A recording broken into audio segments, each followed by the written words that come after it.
Já de volta com o cenário econômico e para falar sobre as perspectivas da economia, na verdade, este momento econômico e o que ele influencia, obviamente, a partir de agora, na economia brasileira do ano que vem, até porque nós temos dramas fiscais a serem enfrentados e dramas fiscais públicos, de orçamento público dos estados, dos municípios.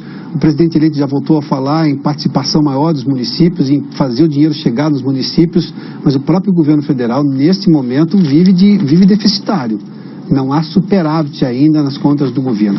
Bom, para falar sobre esse assunto, o Luiz Machado está conosco. Machado, seja bem-vindo aqui ao cenário econômico. Satisfação, muito obrigado pelo convite. O Pacto Federativo foi uma das expressões usadas pelo presidente eleito, Jair Bolsonaro, e obviamente isso é uma demanda que existe há muito tempo.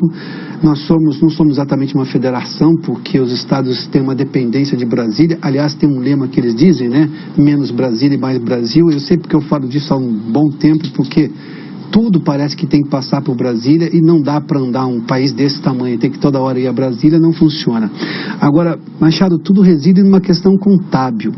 Eu posso ter um crescimento maior no ano que vem, tudo indica teremos, isso melhora as contas do governo, mas eu ainda vou ter que sair de um déficit para ir para um superávit. E para eu fazer o dinheiro chegar nos municípios, eu preciso ter esse recurso para chegar. Como é que eu fecho essa conta? A equação é muito complicada. Eu tenho feito uma análise que eu acho que o grande desafio do novo governo vai ser conciliar as ações que visam resultados de curto prazo com uma política que transforme isso daqui num país que tenha um crescimento sustentável. E essa ponte é extremamente complicada de se fazer. Você estava dando aí na primeira parte os números. O mercado ainda está oscilando, né? Sim. Você ainda tem uma série de coisas, mas você tem uma coisa positiva, que é o retorno da confiança. Confiança é muito importante na economia. Segundo o Larry Summers da economia, confiança é tudo. Eu acho que é um pouco de exagero, mas é fundamental. Muito bem. Então, nós vamos ter um governo federal assumindo no dia 1º de janeiro, com algumas coisas que ele não pode perder tempo. São as chamadas reformas urgentes, quer dizer, pelo menos a tributária e a da Previdência. A fiscal é da Previdência. Essa ele vai ter que fazer passar do jeito que der. Então ele vai ter que usar o capital político, que é um capital considerável. Ele foi eleito em uma eleição plebiscitária, com uma margem razoável. Ele vai ter que conseguir fazer algumas reformas imediatamente, porque senão isso vai comprometer o 2º, 3º, 4º e daí para frente. Mas não basta. Machado, e qual é o prazo para isso? Porque é interessante a gente entender de prazos. Eu já acho um absurdo. O sujeito, vamos falar o presidente toma posse no dia 1º e começa a trabalhar. Aliás, o presidente está trabalhando já nessa equipe de transição. Mas o Congresso, e nós somos um país quase parlamentarista, né? Toma posse em fevereiro. Não faz nenhum sentido, porque eu preciso, pelo menos no 1º ano do mandato, isso aí tem que começar em janeiro. Claro.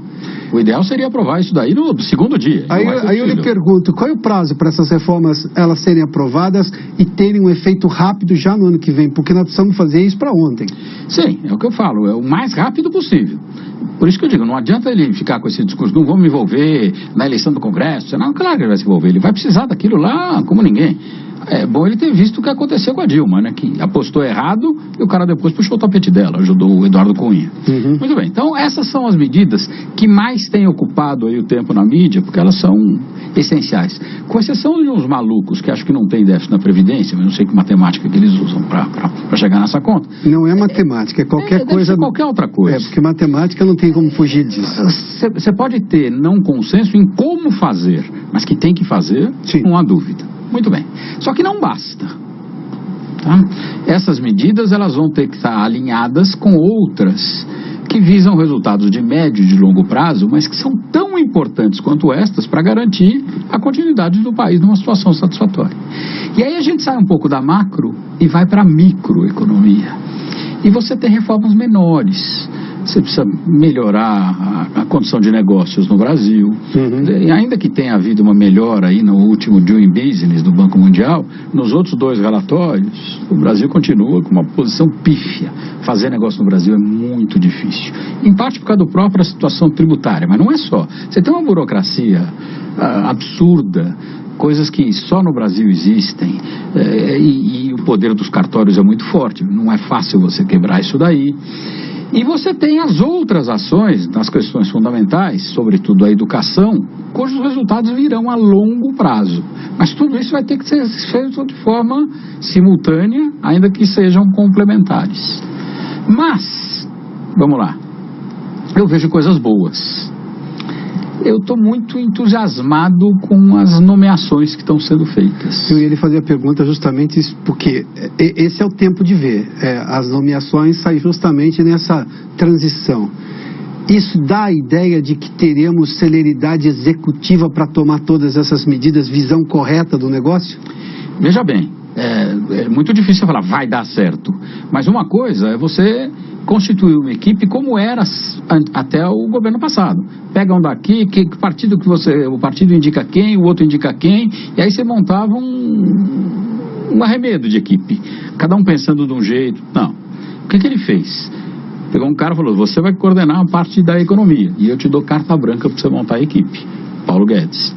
Chamou o Moro é um ícone, é uma referência hoje. Falou assim, você tem carta branca para montar a tua equipe na justiça.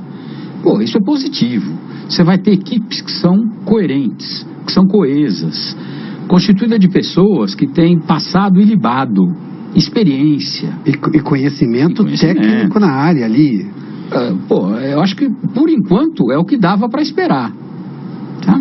Na educação, ele colocou uma pessoa que é extremamente responsável. Muita gente falou, mas é um colombiano. Mas é um colombiano que está no Brasil há 40 anos, um dos caras que mais conhece de política brasileira, um professor, um respeitadíssimo, que já entrou com o diagnóstico correto. Nós vínhamos fazendo coisa errada. Nos últimos anos, nós estávamos gastando proporcionalmente mais em ensino superior e pós-graduação do que na base.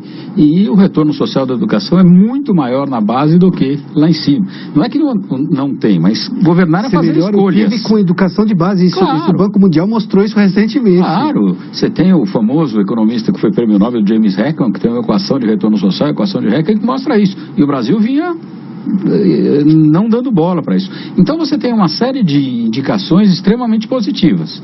Claro que uma coisa é a teoria.